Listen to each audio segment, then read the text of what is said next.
Hi, what's going on, everybody? Thanksgiving barreling down upon us, but severe weather, it's rocking the country, and now brand new blizzard warnings all across South Dakota.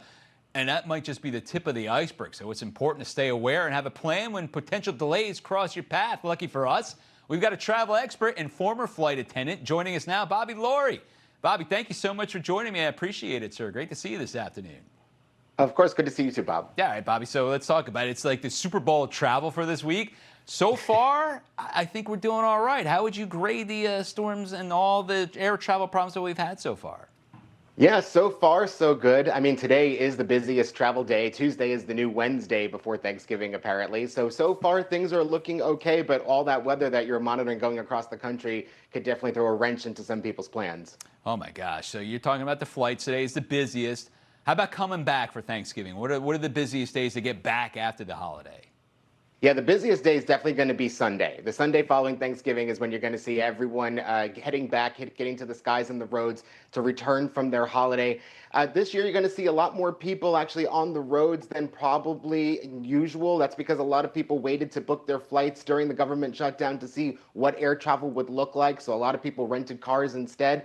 But still, you're going to see record numbers this year. All right, so we got record numbers are going out there, which I love to see. It means people are ready to get out and they're spending some money, which is always great. But what about these delays that are going to start popping up? We had Atlanta just shut down their airport for about an hour.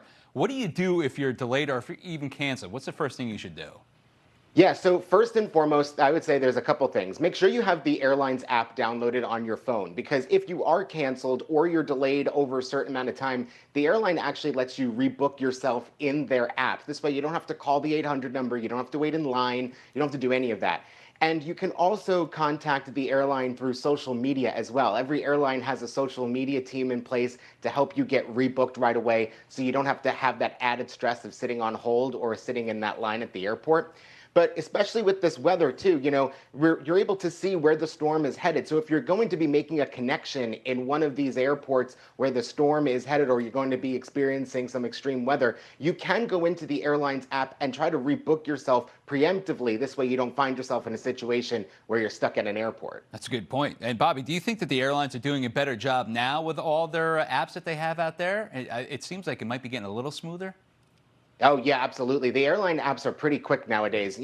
Usually it's about a 2-hour delay. Around 2 hours, if you're going to be delayed, that's when the app's going to prompt you to say, hey, there's other options available. And if you're canceled, it's instantly. You'll be able to see what the availability is. The issue is, though, there's only so many seats in the sky. So if you're looking at a lot of cancellations due to weather or any other issues, there's only so many seats to get rebooked onto. So one tip is, you have your original flight, your preferred one, have a backup one booked that's a fully refundable ticket, or use your miles just in case that first one that you prefer gets canceled. If it doesn't, great, then go and cancel that fully refundable one or go get your miles back. But at least you already have a secondary option, so you're going to get to your destination on time. That's a great idea. Kind of like do a little redundancy. That's awesome. I love it. Great idea right there. And have it be on a different airline too, if possible, in case. And if it's not a different airline, just make it for later in the day. But for those that haven't booked plane tickets yet, try to get out on the first flight of the day. The first flight of the day is what the airline calls the originator.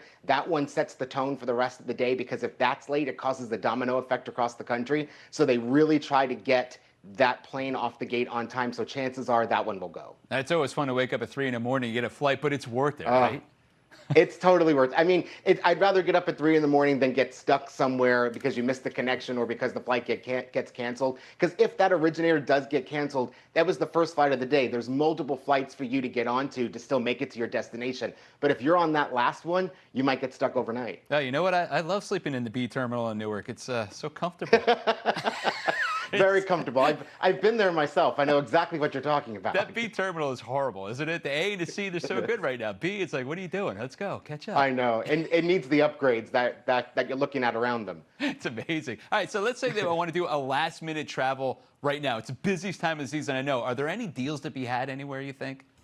Oh, yeah, absolutely. You're going to be looking at a lot of travel deals popping up on Black Friday, and now what they've dubbed Travel Tuesday. just after Thanksgiving. You're going to see cruise lines drop their prices as well. Airlines don't usually put their fares on sale, but if you go through the airline vacation package departments, like every airline's got their own little vacation division, Right. you'll see some package deals there. But cruise lines for sure are dropping their prices for Black Friday specials, and you can book those cruises all the way into 2028 now. Oh, no way. That's perfect. Last question. Yeah. What can you bring on the flight? I mean, a whole turkey dinner? Can you bring a turkey onto the flight with you in your package?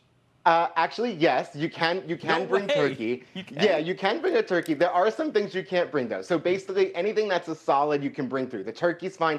Pie is actually fine as well, even if the filling inside is The gel-like. That's okay. fine. The TSA is just going to check it.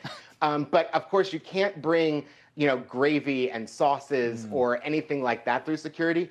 But a good tip is you can freeze it. If it's frozen when you pass through the checkpoint, it's technically a solid and it's passable. Oh, wow. So just plan ahead. Wow, there you go. That's how you get underneath that little rule. I love that. Yeah, but I'd hate to see the TSA with their, into the pie. That's not what you want, right? No, it's not what you want. But also, I can't imagine packing gravy in your checked bag. Can you imagine if that package comes undone, then all of a sudden your clothes are covered in it rather than your turkey? Be terrible. It's great advice, Bobby. It's always great to talk to you, my friend. Listen, come back anytime you want. This is great. I love it. Yeah, anytime. Happy to. Bobby Laurie, travel expert. Thank you very much, sir. Thanks, Bob.